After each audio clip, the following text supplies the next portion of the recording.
क्या कभी ऐसा लगा है कि हम खुद को बेहतर बनाने की जितनी भी कोशिशें करते हैं, जैसे वो नई डाइट प्लान या कुछ और। हाँ बिल्कुल, चाहे वो कोई नई डाइट हो या फिर ऑफिस में कोई बहुत बड़ा प्रमोशन पाने की होड़ हो या फिर पहाड़ों पर जाकर वो 10 दिन का साइलेंट रिट्रीट करना हो, क्या कभी ऐसा लगता है कि ये सब असल में हमें वहीं का वहीं फंसाए रखने की एक बहुत ही चालाक साजिश है? ये बहुत ही दिलचस्प सवाल है, क्योंकि हम अक्सर बदलाव चाहते हैं लेकिन वहीं अटके रहते हैं। एकदम, मतलब जब हम किसी शारीरिक बीमारी की बात करते हैं ना, तो वहां एक अजीब सा सुकून होता है, एक सटीकता होती है। हाँ बिल्कुल, एक ब्लूप्रिंट की तरह। सही कहा। मान लीजिए किसी की हड्डी टूटी है तो एक्सरे मशीन में वो सफेद लाइन एकदम साफ दिखेगी। डॉक्टर बस स्क्रीन पर उंगली रखेगा और कहेगा, देखिए ये रही आपकी समस्या, बात खत्म। बिल्कुल, वहाँ चीजें एकदम बाइनरी होती हैं। मतलब या तो हड्डी टूटी है या फिर नहीं टूटी है, हाँ या ना, बीच का कोई रास्ता नहीं है। लेकिन परेशानी तब शुरू होती है जब हम इंसान के असंतोष या उस बेचैनी की दुनिया में कदम रखते हैं। हाँ, हमारी मनोवैज्ञानिक उलझन में वहाँ वो एक्सरे मशीन पूरी तरह से फेल हो जाती है। एकदम फेल, मतलब हम एक ऐसे कीचड़ में उतर जाते हैं जहाँ पानी एकदम मटमैला है, कुछ भी आर पार नहीं दिखता, और हमारी जो असली समस्याएं हैं उनकी जड़ें इतनी गहरी और चालाक होती हैं कि उन्हें किसी MRI स्कैनर में नहीं देखा जा सकता। सही बात है। और यहीं से हमारी आज की इस चर्चा की इस डीप डाइव की जमीन तैयार होती है। बिल्कुल, और आज का हमारा मिशन बहुत ही स्पष्ट है। हमारे पास एक बहुत ही सघन और दार्शनिक दस्तावेज है जिसे आचार्य प्रशांत फ्रेमवर्क या AP फ्रेमवर्क कहा जाता है। ये उनके पूरे दर्शन शास्त्र का एक बहुत ही व्यवस्थित ढांचा है। हाँ, और आज हम इस बात की बिल्कुल जड़ में जाने वाले हैं कि इंसान हमेशा इतना असंतुष्ट क्यों रहता है और क्यों हमारी वो सारी सेल्फ इंप्रूवमेंट वाली कोशिशें अक्सर नाकाम हो जाती हैं। तो चलिए इसे गहराई से समझते हैं। बिल्कुल, क्योंकि ये फ्रेमवर्क हमारी रोजमर्रा के समस्याओं को देखने का नजरिया पूरी तरह से बदल सकता है। तो शुरुआत कहाँ से करें? देखो, इस पूरे फ्रेमवर्क में जो बात सबसे ज्यादा चौंकाने वाली है वो ये है कि ये उन तमाम पारंपरिक मान्यताओं को सिरे से खारिज कर देता है जिन्हें हम सच मानते आए हैं। मतलब आध्यात्मिक मान्यताओं को? हाँ, जैसे जब हम आत्मज्ञान या एनलाइटनमेंट सुनते हैं तो दिमाग में क्या आता है? कोई धर्म या कोई खास कपड़े पहने हुए साधु या कोई बहुत ही रहस्यमयी स्थिति। हाँ, कोई हिमालय की गुफा में बैठा हुआ इंसान। बिल्कुल, लेकिन ये दस्तावेज उस दिशा में जाता ही नहीं है। यहाँ किसी धर्म या कर्मकांड की बात नहीं हो रही है। यहाँ बात हो रही है इंसानी अहंकार की, ईगो की। अहंकार? हाँ, और वो भी एकदम सटीक, वैज्ञानिक और संरचनात्मक तरीके से। ये सीधे उस मशीनरी को खोलकर दिखा रहा है जो हमारे भीतर हर पल काम कर रही है।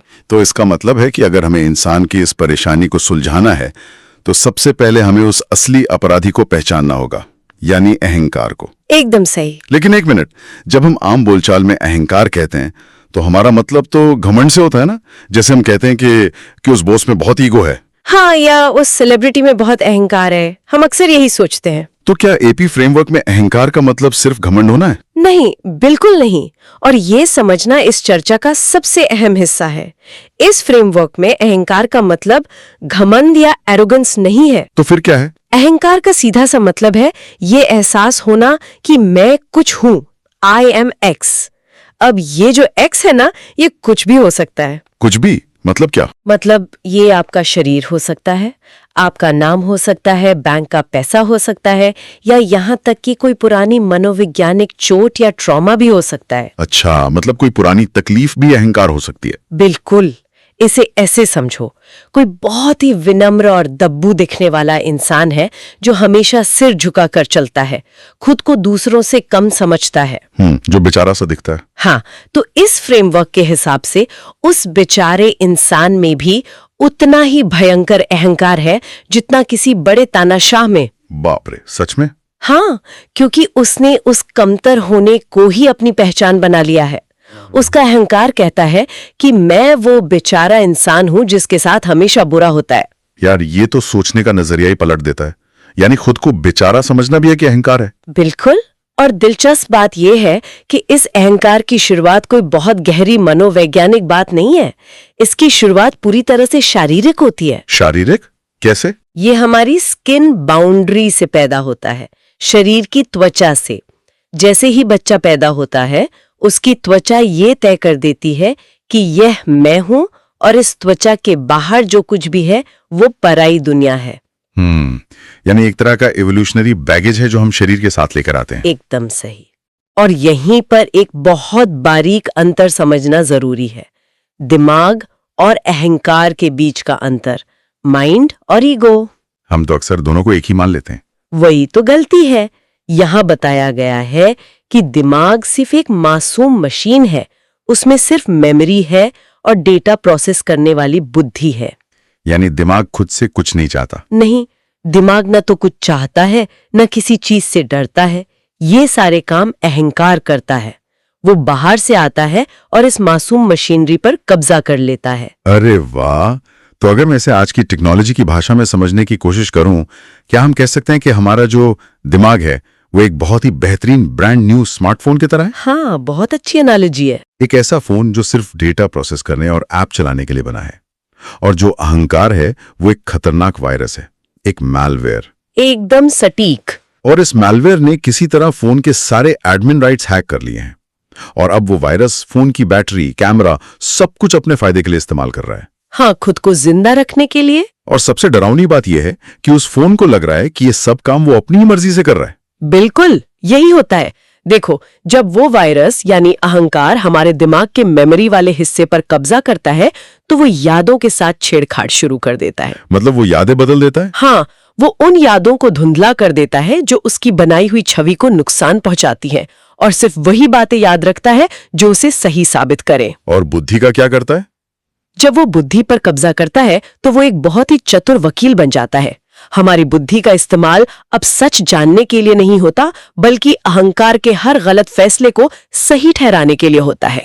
यानी हमारी समस्या दिमाग की खराबी नहीं है, समस्या उस हैकर की है जो दिमाग की स्टीयरिंग पकड़कर बैठा है। एकदम सही पकड़े। तो अगर ये हैकर हमारे सिस्टम पर कब्जा करके बैठा है तो ये हमें ये भ्रम कैसे दे पाता है कि हम जीवन में तरक्की कर रहे हैं? क्योंकि हम सब तो यही सोचते हैं ना कि हम आगे बढ़ रहे हैं। और यहीं से गति या मूवमेंट का एक बहुत ही कमाल का सिद्धांत सामने आता है, क्षैतिज बनाम ऊर्ध्वाधर गति, हॉरिजॉन्टल वर्सेस वर्टिकल मूवमेंट। थोड़ा आसान भाषा में समझाइए, ये क्षैतिज गति क्या है? देखो, क्षैतिज धरातल वो जगह है जहां हम इंसान अपनी जिंदगी का 99% हिस्सा बिताते हैं। ये सिर्फ बदलाव का स्तर है। बदलाव जैसे पैसे कमाना? हाँ, आज आप 10,000 कमा रहे हैं, कल लाख रुपए कमाने लगेंगे।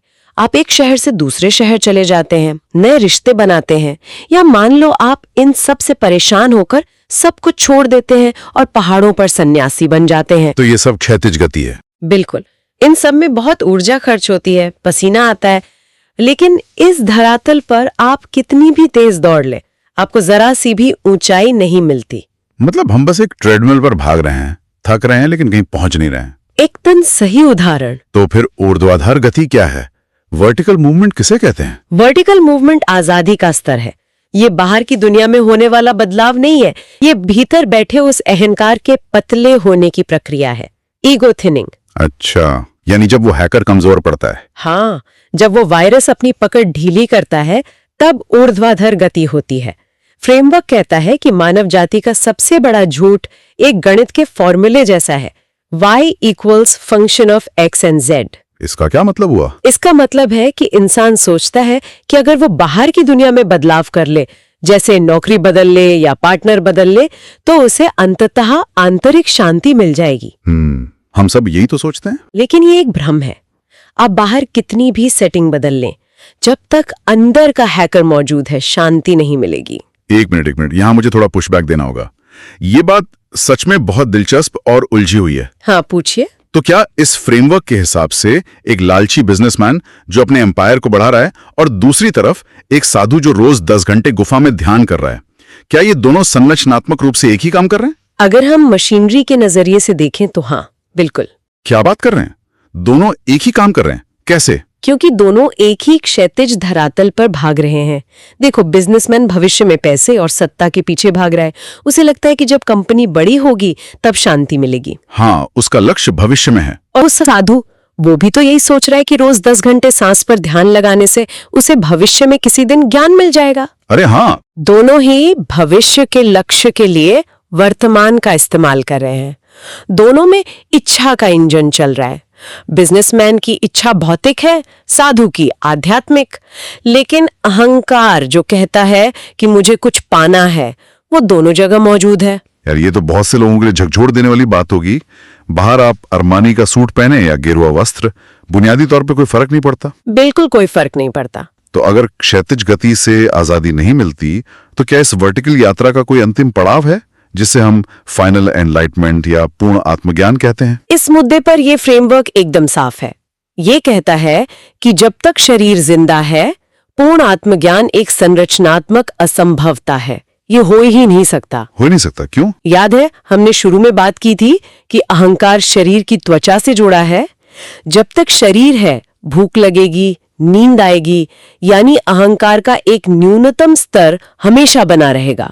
एक ईगो फ्लोर होता है। यानी वो वायरस कभी पूरी तरह सिस्टम से नहीं जाता जब तक कि फोन ही नष्ट ना हो जाए। एकदम सही। और इसी से एक बहुत बड़ी बात समझ आती है। क्या? जब कोई गुरु दावा करता है कि मैं पूर्ण ज्ञानी हो गया हूं, तो असल में वो अपने अहंकार को ही एक नया तमगा पहना रहा होता है। मतलब ये तो बहुत बड़ी विडंबना है। हाँ, ये तो वैसा ही है जैसे अहंकार अपना ही डेथ सर्टिफिकेट लिख रहा हो। सोचने वाली बात है। अगर मैं मिट गया है, तो ये ढिंडोरा कौन पीट रहा है कि मैं ज्ञानी हूँ? बिल्कुल सही बात है। बिना दावेदार के दावा कैसे हो सकता है? जो दावा कर रहा है वही तो अहंकार है। एकदम। अच्छा, इसी से जुड़ी एक और बात मैंने पढ़ी थी।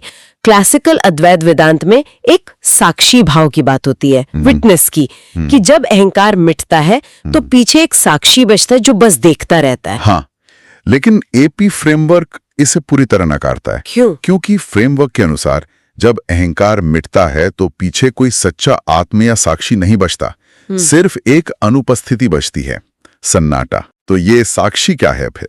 ये साक्षी बनने का विचार अहंकार की ही सबसे चालाक चाल है। अपनी मौत से बचने के लिए वायरस खुद को सिस्टम का ऑब्जर्वर घोषित कर देता है। वो पुलिस की वर्दी पहनकर खुद ही चोर को ढूंढने का नाटक करता है। क्या बात है। और आजकल जो लोग कहते हैं कि हम सब पहले से ही मुक्त हैं, उसका क्या? उसे नव अद्वैत कहते हैं। और ये अहंकार का सबसे बड़ा धोखा है। बीमारी सच है, भले ही वो भ्रम हो, लेकिन दर्द तो होता है। उसे ठीक करने के लिए असली लड़ाई लड़नी पड़ती है। तो अब सबसे बड़ा सवाल, अगर हम कभी पूरी तरह मुक्त नहीं हो सकते और खुद को ज्ञानी समझना भी धोखा है, तो फिर असली बदलाव आता कैसे है? इसका फॉर्मूला क्या है? इसका फॉर्मूला बहुत सीधा है। Change equals seeing plus intent. यानी बदलाव बराबर है देखना और इरादा। देखना तो समझ आता है, जैसे जे कृष्णमूर्ति कहते थे कि सिर्फ सच्चाई को देख लेना ही काफी है। आग है तो हाथ पीछे खींच लो। लेकिन एपी फ्रेमवर्क कहता है कि सिर्फ देखना काफी नहीं है। हमारा अहंकार इतना ढीठ है कि वो खुद को गलत काम करते हुए देख सकता है और फिर भी मजे से अपनी जगह बना रह सकता है। मतलब वो जानबूझकर इग्नोर कर देता है। हाँ, वो उस देखने को भी अपनी कहानी बना लेता है। कहता है, देखो मैं कितना अवेयर हूं कि मैं गलत कर रहा हूं। अरे बाप रे। इसीलिए सिर्फ देखने के साथ साथ इरादे की सख्त जरूरत होती है, इंटेंट की। तो क्या ये इरादा वही है जिसे हम इच्छा शक्ति या विल पावर कहते हैं? नहीं नहीं, बिल्कुल नहीं। क्योंकि मैं जब भी विल पावर से डाइट करता हूं, कुछ हफ्तों बाद पिज्जा खा लेता हूं, विल पावर तो फेल हो जाती है। और वो हमेशा फेल होगी, क्योंकि इच्छा शक्ति में अहंकार खुद को बचाकर बाहर किसी चीज से लड़ता है, जैसे पिज्जा से। अहंकार कहता है मैं पिज्जा को हरा दूंगा। तो फिर इरादा क्या है? इरादा अहंकार की खुद को मिटाने की इच्छा है। ये पिज्जा से नहीं लड़ता, ये उस खाने वाले को ही गला देने की बात करता है।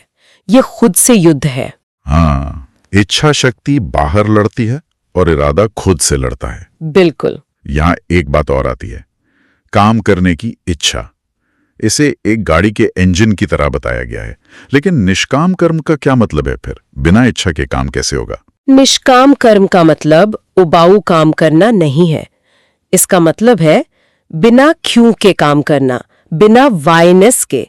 जब अहंकार पतला होता है तो काम किसी लालच से नहीं होता, वो केवल मैं हूं के एहसास से होता है, आई एमनेस से। यार ये सब पढ़ते हुए मुझे एक बहुत ही रोचक विवरण मिला था कि कैसे अहंकार शरीर को हथियार की तरह इस्तेमाल करता है। हाँ, ये बहुत ही शानदार हिस्सा है। तो क्या इसका मतलब यह है कि जब हम कोई बहुत गहरी और चुनौतीपूर्ण किताब पढ़ते हैं और अचानक तेज नींद आने लगती है, तो वो शरीर की थकान नहीं होती? बिल्कुल नहीं, वो नींद असल में आपका अहंकार है। सच में? हाँ, अहंकार शरीर को ढाल की तरह इस्तेमाल करता है। हैकर को लगता है कि अगर इसे ये बात समझ आ गई तो मैं मिट जाऊंगा, इसलिए वो शरीर को आदेश देता है कि इसे नींद लाओ, ध्यान भटकाओ। वो हमारी पलकें भारी कर देता है ताकि हम सच न देख सकें। रोंगटे खड़े कर देने वाली बात है ये। मतलब हम अपने भीतर एक ऐसा वायरस लेकर चल रहे हैं जो हमारी पलकों तक को कंट्रोल कर रहा है। हाँ, सच से दूर भागने के लिए। तो अब इस पर आते हैं कि अगर हम ये देखने और इरादे वाला फॉर्मूला समझ जाएं, तो हम दूसरों के दुख या अपने दर्द से कैसे निपटते हैं। यहाँ दया और करुणा में फर्क बताया गया है। ये बहुत जरूरी अंतर है। दया जो है ना, वो इंसान के अहंकार को सहलाती है, सिर्फ लक्षण का इलाज करती है। जैसे किसी के रोने पर कहना कि हाँ यार तुम्हारे साथ बहुत बुरा हुआ। हाँ, लेकिन करुणा बहुत गहरी होती है और कभी-कभी कठोर लग सकती है। करुणा सीधे जड़ पर यानी अहंकार पर प्रहार करती है। वो उस जाल को तोड़ती है जो अहंकार ने बुना है। और शोक के मामले में जब हम किसी को खो देते हैं, नहीं होता।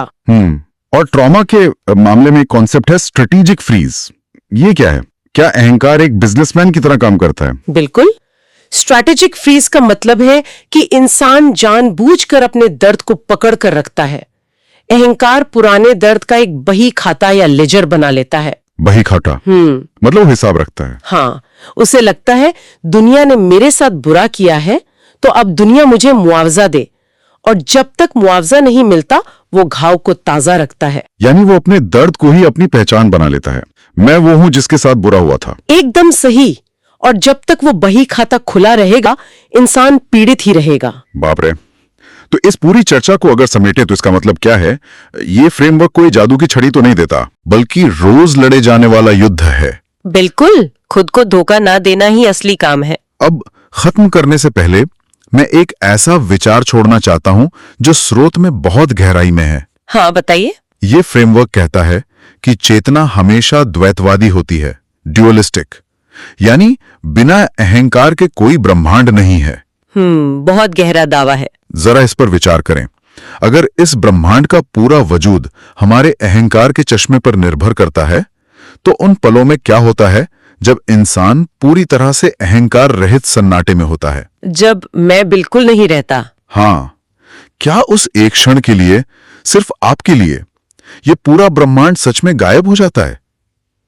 अगली बार जब आप किसी खूबसूरत संगीत में खो जाएं, जहां आप नहीं बचते, तो सोचिएगा कि क्या वो ब्रह्मांड का अंत है या असल में असली शुरुआत।